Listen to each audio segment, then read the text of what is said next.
Ko Riki, kalau masyarakat, saya mewakili masyarakat misalnya. Kalau Ko Riki misalnya duduk, kalau Tuhan berkenan dan masyarakat mempercayakan, apa yang adakah yang seperti komitmen Ko Riki begitu? Kalau saya duduk, tolong siapkan saya satu peti mati. Bah, Ya, ngeri. ya. Apabila saya sudah didakwa melakukan korupsi. Podcast Palu bersama saya Roni Sandi, dan hari ini kita kembali podcast dengan narasumber sudah ada di sebelah kiri saya, Bapak Riki Cui atau calon legislatif DPRD Kota Palu dari Partai Perindo, nomor urut 4 Dapil atau daerah pemilihan Palu Timur Mantiklore. Nah, kita mau menyapa dulu. Apa kabar ini? Agak-agak mendung. Agak mendung ya. Ini sebuah apa namanya? Ketika kita sudah dikasih cuaca panas sekali, kemudian kemarin hujan, kita mengeluh lagi begitu ya. Ya, itulah manusia. Tapi ya di balik itu yang paling penting adalah kita masih bisa sehat dan bisa berkarya. Amin. Nah, kali ini sahabat podcast, tema kita adalah bagaimana Ko Riki akan mempersiapkan untuk maju caleg DPRD Kota Dapil Palu Timur Mantiklore. Kita akan lebih banyak bercerita sebenarnya soal apa yang sudah dipersiapkan Ko Riki, dan yang menarik adalah tagline-nya adalah memberi bukti bukan cerita. Nah, saya mau mengawali dengan pertanyaan ini. Kenapa Ko Riki mau mengambil tagline memberi bukti bukan cerita? Ya, baik. Bukti adalah hasil atau jejak digital. Oke. Yang telah kita kerjakan itu terkhusus untuk Kota Palu. Oke. Karena kita kalau hanya ngomong saja, orang bilang, timingnya itu. Betul, setuju. Jadi itulah salah satu bukti atau beberapa hasil rekam digital yang telah kami lakukan dalam kurun waktu 5 tahun terakhir. Oke. Jadi berbagai pekerjaan, berbagai misi, dari sosial sampai kemanusiaan dan juga ekonomi, itu telah kami lakukan di Kota Palu dalam kurun waktu 5 tahun terakhir ini. Dan semua ada videonya. Semua ada jejak digital. Iya. Oke. Jadi mungkin itulah yang salah satu pemacu kami atau saya untuk maju bertarung dalam pemilihan calon legislatif DPRD Kota Palu. Kota Palu. Oke. Nah, Ko Riki, tadi sudah disebutkan bahwa 5 tahun terakhir itu Ko Riki sudah istilahnya sudah berbuat lah, sudah ada bukti yang dilihat, gitu kan? Sudah. Nah, jadi kan kalau dibandingkan dengan kita tidak mendiskreditkan caleg-caleg lain ya, tapi caleg-caleg lain itu ada beberapa caleg lain itu mau maju, tapi apa namanya, belum kelihatan apa yang dia mau buat begitu. Nah, Ko Riki tadi sudah menyebutkan ada beberapa 5 tahun terakhir itu ternyata sudah berbuat. Nah, tapi kan sahabat podcast ingin tahu, bisa mungkin yang diingat Ko Riki apa-apa saja yang kemarin 5 tahun terakhir yang sudah sekiranya Ko Riki sudah berbuat untuk khususnya untuk di Kota Palu gitu. Baik. Kegiatan yang telah kita lakukan atau misi yang telah kita lakukan itu dari berbagai aspek. Yang pertama, dari sisi kemanusiaan, kita ikut turun langsung pasca gempa untuk membantu para pengungsi. Oke. Ya, membantu para pengungsi, dan juga kami ikut turut serta membangun beberapa bangunan seperti rumah ibadah yang kondisinya memang rusak parah. Jadi kita bangun baru.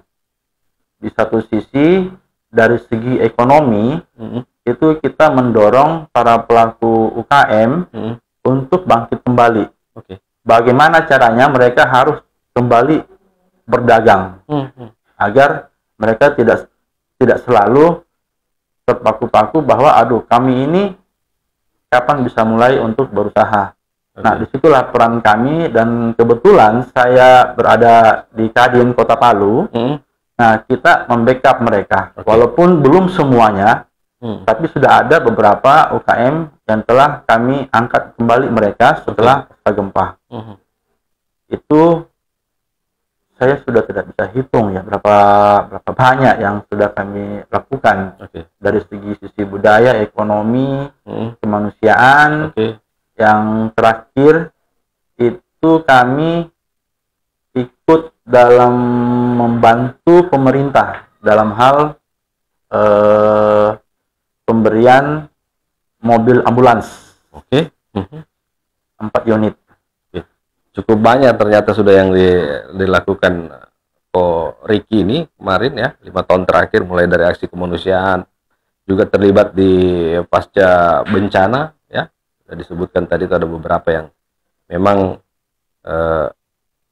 saya kira tagline ini juga memberi penjelasan dari apa yang sudah diuraikan oleh Ko Ricky pada sore hari ini. Nah, Ko Ricky kan ini, kalau saya pribadi begitu, kalau di posisi Ko Ricky itu dalam kondisi istilahnya saya sudah nyaman lah begitu, karena maju caleg ini kan istilahnya lebih ke kerja pelayanan ya, kemanusiaan, jadi lebih banyak nanti waktu kita itu untuk masyarakat. Nah, Ko Ricky ini latar belakangnya adalah selain aktivis kemanusiaan, juga di beberapa organisasi, kemudian pengusaha gitu. Kenapa Ko Ricky mau maju jadi caleg begitu kan? Kok? Karena sudah saya bilang tadi itu kan ini buang-buang waktu gitu. Ya jujur saja, kami bekerja di swasta itu tidak bukan berarti kami di swasta bisa bekerja untuk keseluruhan. Itu tidak akan bisa. Karena tetap kami masih punya batasan untuk berkolaborasi dengan pemerintah. Tapi kadang-kadang kita kalau kolaborasi dengan pemerintah juga masih tetap ada blok-blok yang kita belum bisa masuki. Padahal kita niatnya ini memang mau bekerja, mau bekerja untuk masyarakat banyak. Cuman yang itulah kita selalu terbentur dari keterbatasan itu. Nah, sehingga saya sebenarnya tidak mau masuk, hanya diminta oleh partai. Nah, mungkin inilah pintu saya untuk masuk ke dalam pemerintahan, agar pekerjaan yang saya kerjakan itu bisa lebih bagus dan bisa lebih luas lah untuk masyarakat Kota Palu. Nah, sekarang pun juga saya sudah terlibat dalam dunia olahraga, di mana olahraga saya dipercaya menjadi bendahara umum di PBSI. Nah, sekarang pun fokus kami itu adalah bagaimana atlet ini kami kembangkan, khusus untuk Sulawesi Tengah. Nah, terlepas dari semua, seperti yang dikatakan sama Bang Roni tadi, kenapa saya harus terima semua itu? Ya, mungkin sudah jalan hidup kayaknya. Ya, saya pegang beberapa penanggung jawab seperti CSR, SCTV, Indosiar. Saya juga penanggung jawab World Central Kitchen atau dapur umum dunia. Nah, itu tidak gampang. Kami harus menghitung berapa jumlah manusia itu yang kita harus bantu. Dan saya dengar, bos, CSR itu gampang dana keluar. Tidak gampang, Pak. Tidak sembarang kita mengeluarkan dana. Sekarang pun saya terlibat di caleg, semua organisasi di swasta saya harus cuti. Saya nggak bisa masuk. Jadi bukan hanya di pemerintahan yang cuti, kami juga cuti. Mungkin ada RT yang mengatur itu. Betul. Baik. Nah, Ko Ricky, mungkin ada sesuatu yang paling Ko Ricky ingat begitu kan, ketika misalnya untuk berbuat untuk seperti tagline Ko Ricky tadi, memberi bukti begitu, bukan sekedar carita gitu kan. Kalau carita semua orang bisa, tapi pembuktiannya itu yang rumit. Nah, ketika pasca bencana, karena yang paling berkesan kita 5 tahun terakhir itu adalah pasca bencana gitu. Apa yang paling berkesan untuk Ko Ricky di momen-momen keterlibatan Ko Ricky? Karena saya dengar juga Ko Ricky terlibat dalam proses mendampingi pembangunan Huntap Buddha Suci di Tondo ya. Pembangunan Huntap kami bangun sekitar 2000. Ya. Jadi awalnya itu adalah 5.000. Oke. Ya, 5.000 kami siapkan. Akan tetapi lahan yang kami terima itu tidak mencukupi. Oke. Jadi kami bagilah Kota Palu 1.500, Sigi Pembewe itu 500. Oke. Nah, kalau kesan saya atau mungkin pengalaman saya yang tidak bisa saya lupakan, yaitu bagaimana kita berusaha membangun Huntap untuk masyarakat Kota Palu yang ribuan orang dengan berbagai karakter. Oke. Ya, itulah mungkin ujian bagi kami ya. Orang bilang harus sabar. Menghadapi masyarakat ini sabar. Dan memang kami sudah lalui. Memberikan mereka rumah dan juga kesan kami dan yang tidak pernah terlupakan itu pada saat kami bekerja sama dengan Dapur Umum Dunia. Di mana Dapur Umum Dunia itu setiap hari kita harus memberikan masyarakat makanan itu sebanyak, kalau saya tidak salah, 12.000 porsi setiap hari, kurang lebih 1 bulan. Keliling Palu. Ya, jadi itulah kesan saya, kesan yang memang kalau saya jujur mungkin tidak akan bisa saya lupakan. Membangun hunian tetap untuk masyarakat Kota Palu dan juga memberi masyarakat makan di posko-posko pengungsian itu kurang lebih 1 bulan. Ya, orang bilang capek. Kami antara capek dengan tidak capek. Ya, kami jalani saja sampai selesai. Dan sudah selesai, kami rasa nyaman, bahagia, masyarakat sudah menerima apa yang menjadi hak dari mereka. Ya, sudah. Kami lepas semua, mereka kembali ke kehidupan yang baru sampai hari ini. Baik sekali. Nah, Ko Riki kan ini dalam beberapa rentan waktu, Ko Riki sudah turun ke dapil-dapilnya, gitu kan, menemui masyarakat, gitu kan. Nah, saya akan bertanya koneksivitasnya dengan Partai Perindo yang saya dengar juga itu lebih dekat dengan UMKM.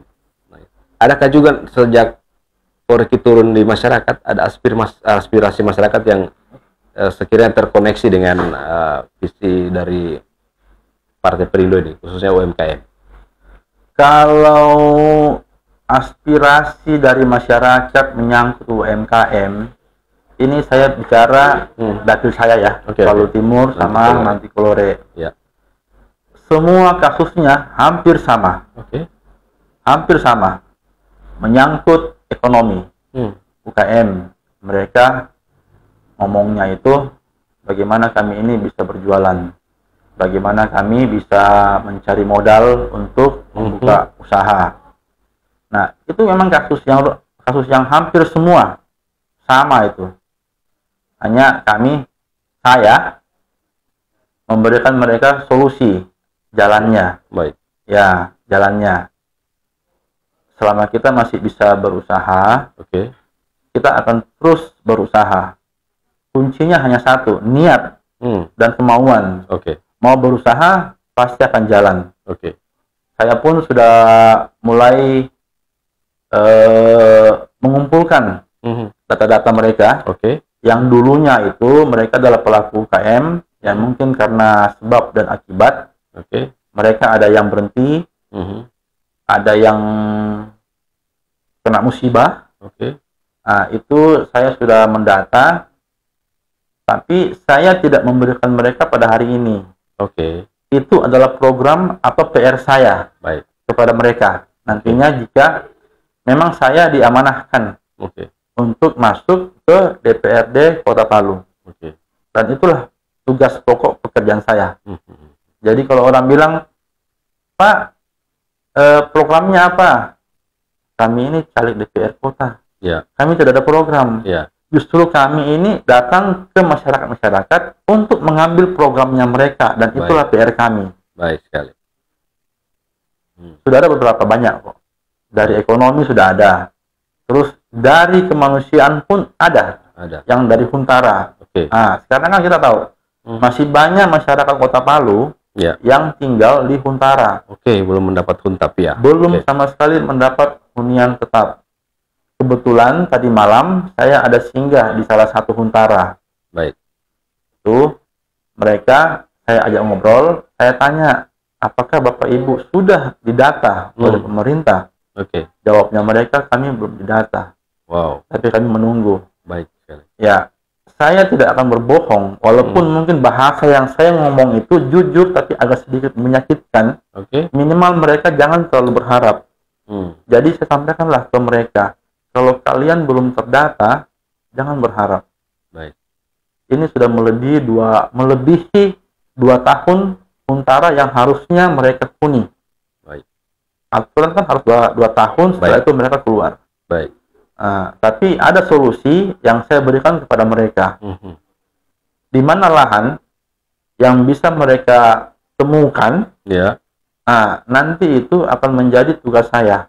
Baik. Atau PR saya. Baik. Untuk berusaha bagaimana caranya lahan itu diberikan kepada mereka yang tinggal di Huntara. Begitu. Untuk nantinya mereka sudah punya lahan yang adalah tempat hunian yang layak untuk mereka bangun nanti. Siap. Nah, kalau di bidang olahraga saya dengar juga Ko Riki sudah memberikan fasilitas olahraga begitu kan? Fasilitas olahraga memang ada. Di sini saya kalau mau ngomong, Pak, ngeri-ngeri sedap ini. Karena takut ada yang tersinggung. Tapi begini, kebetulan saya di PBSI. Baik. Kami itu di PBSI Sulawesi Tengah, memang ini kita ngomong ke belakang ya. Belum ada sarana atau pusat pelatihan untuk para atlet bulu tangkis. Nah, sekarang kami itu telah mendapatkan pusat atau sarana para atlet bulu tangkis. Hanya saja saya belum bisa ngomong untuk hari ini. Yang jelas itulah tujuan kami atau memang target kami. Kami harus mempunyai sarana dulu, setelah itu kami akan membina para atlet. Jadi mohon maaf, memang kemarin-kemarin ada yang mengatakan bahwa ini kenapa dari PBSI tidak ada atletnya untuk ikut di PON. Ya, sekali lagi saya mohon maaf, bukan kami tidak memberikan atlet untuk masuk ke PON, tapi kami tahu dan kami telah mengukur berapa kekuatan mereka. Jadi emang kami juga sudah laporkan ke KONI bahwa PBSI untuk saat ini mungkin belum akan mengirim para atletnya. Ikut. Karena kami lagi fokus atau kami lagi targetnya itu ke sarana untuk pelatihan pusat anak-anak bulu tangkis di Sulawesi Tengah. Kalau sarananya sudah jadi, saya berani jamin. Kasih kami waktu 3 tahun, saya berani jamin atlet kami bisa tembus. Tingkat nasional ya. Tingkat nasional. Saya dengar juga ada sekarang sudah bangun lapangan voli ya. Lapangan voli ya, itulah yang saya katakan tadi. Kami juga ikut membangun sarana olahraga, bukan hanya di PBSI, tapi ada sarana lapangan voli di daerah Laswani kayaknya. Ya, di sana lapangan voli. Karena beberapa bulan terakhir kami itu melihat potensi di sana, walaupun saya di PBSI, tapi bukan berarti saya tidak melihat juga ke yang lain. Potensi mereka itu ada di sana. Tapi sarananya mereka adalah voli. Mereka ini pemain-pemain voli. Hanya mereka itu belum mempunyai lapangan. Dan itu sudah belum disiapkan mempunyai lapangan voli. Karena kami setelah melihat potensi mereka, wah mereka ini bagus. Saya bangunkan mereka satu lapangan voli di daerah Laswani. Saya lupa namanya, perumahan apa itu. Ya, tapi itu sudah terwujud kan? Sudah bisa difungsikan. Sudah, mungkin di TV sini ada nanti. Di video. Dilihat ya. Sudah ada. Baik. Jadi Ko Riki ini belum duduk beliau, tapi dia sudah berbuat gitu. Dari 5 tahun lalu, hal-hal yang besar, yang kecil-kecil itu ternyata sudah sudah diungkapkan tadi Ko Riki bahwa 5 tahun lalu Ko Riki dan timnya sudah bekerja pasca bencana, kemudian ada hal-hal lain yang sudah dilakukan begitu. Nah, Ko Riki, kalau masyarakat, saya mewakili masyarakat misalnya, kalau Ko Riki misalnya duduk, kalau Tuhan berkenan dan masyarakat mempercayakan, apa yang adakah yang seperti komitmen Ko Riki begitu? Kalau dari beberapa caleg, termasuk ada caleg kita itu yang mengatakan bahwa kalau saya duduk, dia tidak akan korupsi begitu. ada masing-masing orang punya komitmen begitu. Kalau Ko Riki sendiri apa yang bisa kita bagi hari ini? Kalau saya duduk, saya tidak akan korupsi, kata-kata caleg yang lain. Ya. Kalau saya duduk, tolong siapkan saya 1 peti mati. Bah, Ya, ngeri. ya. Apabila saya sudah didakwa melakukan korupsi, jadi tidak perlu lah kita bicara panjang lebar. Lebih ngeri lagi Ya, nih. namanya kan kalau orang yang sudah kena rompi orange, Iya. Ya saya cukup itu saja. Siapkan saya 1 peti mati. Udah selesai, jangan lagi disidang. Kalau Apa saja. korupsi. Iya, Oke. gitu.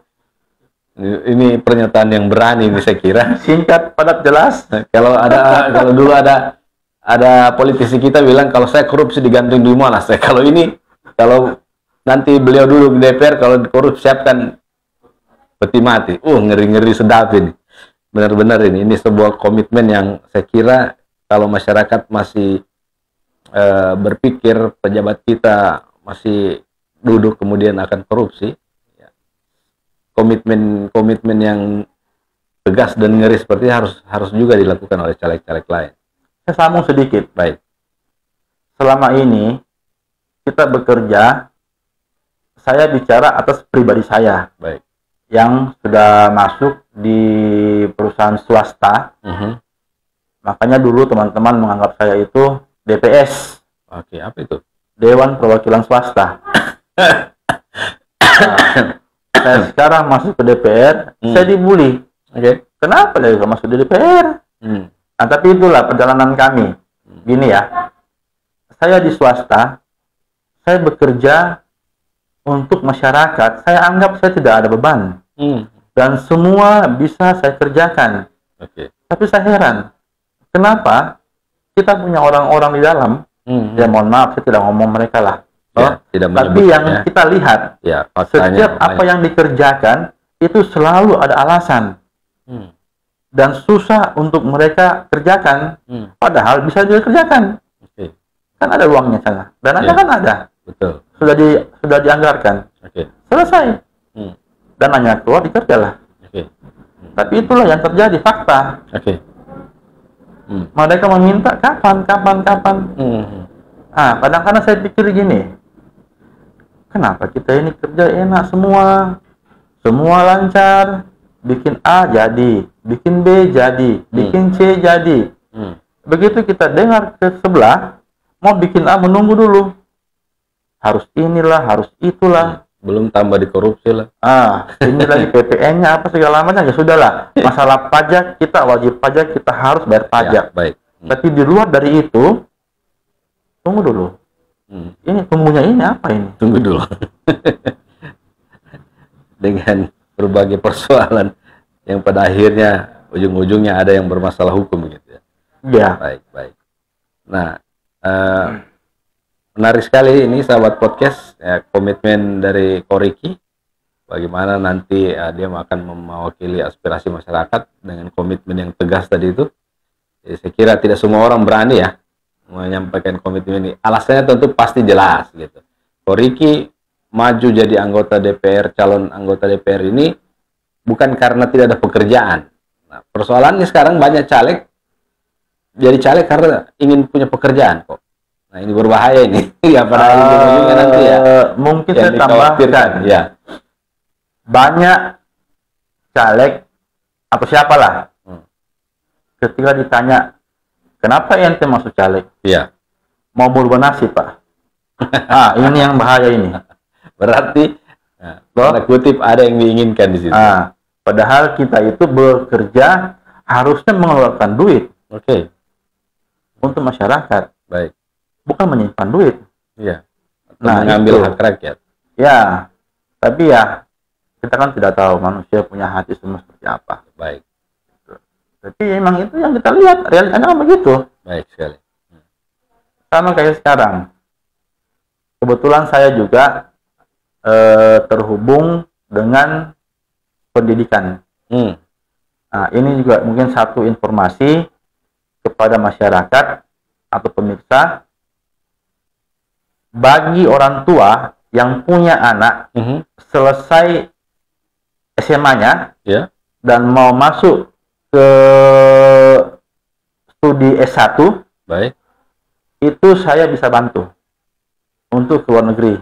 Oh, luar negeri, beasiswa luar negeri. Iya, jadi dia beasiswa itu ke luar negeri, saya bisa bantu. Tujuan negaranya itu apa? Tujuan pendidikannya ada di Taiwan. Taiwan.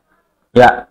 Nah, luar biasa ini. Begitu. Jadi mungkin sistemnya beda. Kalau yang di Indonesia beda, saya pun juga yang di swasta beda. Karena saya sudah bekerja sama dengan beberapa universitas yang ada di Taiwan. Nah, tugas saya itu adalah bagaimana mencari masyarakat yang ekonominya masih di bawah rata-rata, tapi ingin anaknya untuk sekolah tinggi, ambil kejuruan S1, saya bantu. Di luar negeri lah. Ya, jadi syaratnya itu orang tua hanya beban di awal saja. Siapin administrasinya, uang tiketnya, uang sakunya.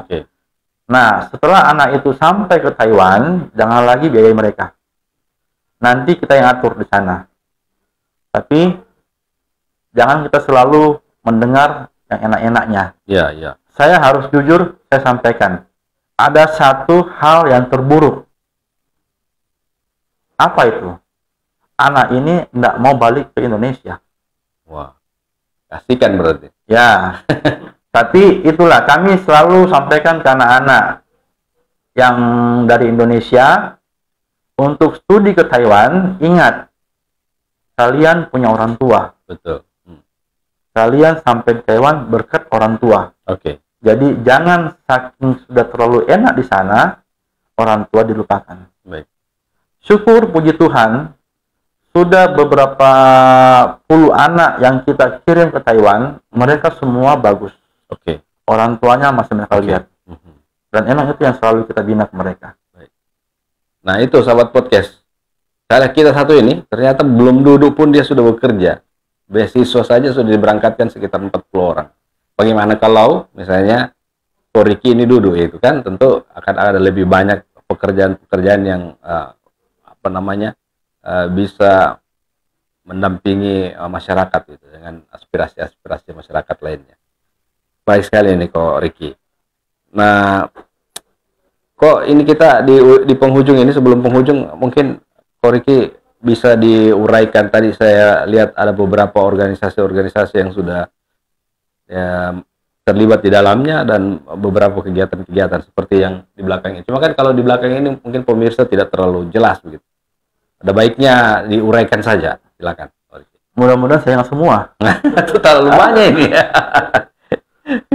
Saya itu masuk di beberapa organisasi, antara lain saya wakil ketua di Paguyuban Sosial Marga Tionghoa Indonesia. Saya pun dipercaya untuk menjadi bendahara umum di Persatuan Bulu Tangkis seluruh Indonesia, Sulawesi Tengah. Saya pun dipercaya sebagai bendahara umum di Himpunan Pengusaha Reklame Kota Palu. Terus saya itu dipercaya menjadi Dewan Pengawas di Yayasan Temanmu. Terus saya juga menjadi pembina OCC OI Center wilayah Kota Palu. Itu afiliasinya bersama Basarnas. Ya. Terus saya penanggung jawab CSR SCTV untuk wilayah Sulawesi Tengah. Saya juga penanggung jawab Dapur Umum Dunia untuk wilayah Sulawesi Tengah. Saya lupa sudah apa lagi. Terlalu banyak ini. Ya, banyak. saya pun juga pembina Rumah Merah Putih Difabel Berkarya. Oke, ya. Jadi Difabel Berkarya ini alamatnya di Jalan Jati, Nunu. Apalagi ya, saya lupa semua. Itu. Ya, itu sedangkan itu yang saya ingat. Sedangkan Koriki yang terlibat di organisasi itu pusing dia terlalu banyak, apalagi saya ini. Yang jelas kalau misalnya kita kembali lagi ke tagline Koriki memberi bukti, itu dari situ saya sudah kita bisa ukur bahwa memang sebelum jadi caleg Koriki sudah berbuat. Mumpung saya ingat, ya, Wakil Sekretaris Umum HIPMI. Oke. Terus Kepala Bidang Perbankan dan Permodalan Kadin Kota Palu. HIPMI, Kadin, wah, ya, diborong semua sudah ini. Koriki ini organisasi yang saya lupa benefit yang ada di Palu, yang ada di luar biasa ini Koriki. Nah, oke, baik Koriki, di penghujung mungkin karena dari penyelenggara pemilu Bawaslu dan KPU sudah memberi kita jalur bahwa media sudah bisa memberikan ruang untuk kampanye di media, baik iklan maupun publikasi, podcast dan segala macam pemberitaan. Inilah saatnya Koriki mungkin bisa mau menyampaikan semacam ajakan atau apalah ke masyarakat Kota Palu. Silakan Koriki. Baik, terima kasih Bapak Ibu sekalian, para pemirsa, terkhusus wilayah Palu Timur, Mantikolore. Saya Riki Cui dari Partai Perindo, Dapil Palu Timur, Mantikolore, nomor urut 4, meminta mohon doa dan dukungannya apabila saya dipercaya atau diberikan amanah dari Bapak Ibu sekalian kepada saya. Mudah-mudahan saya bisa bekerja dengan baik, terkhusus untuk Palu Timur, Mantikolore, dan secara luas. Mudah-mudahan saja saya juga bisa bekerja secara keseluruhan untuk Kota Palu. Sekali lagi, Bapak Ibu sekalian, mohon dukungannya kepada saya, Riki Cui, Partai Perindo, nomor 4, Dapil Palu Timur, Mantikolore. Terima kasih. Baik sekali. Luar biasa ini Koriki, kita sudah di akhir ini. Dan terima kasih Koriki atas waktunya sudah mau datang ke studio kami untuk menyampaikan apa yang harus Koriki lakukan ketika nanti Koriki dipercayakan masyarakat untuk duduk di DPR Kota Palu. Dan semoga di proses 14 Februari nanti pencoblosan, masyarakat Palu Timur dan Mantikolore bisa melihat apa yang sudah disampaikan Koriki dalam podcast ini sebagai pegangan untuk mengevaluasi, menentukan sikap dan pilihan. Saya kira itu, Koriki ya. Terima kasih atas undangan. Terima kasih. Jawab undangan kami di podcast Palu. Saya akhiri, saya Roni Sani pamit. Terima kasih atas kebersamaan Anda. Kita akan bersua kembali di podcast bersama narasumber lain. Sampai baku dapat lagi.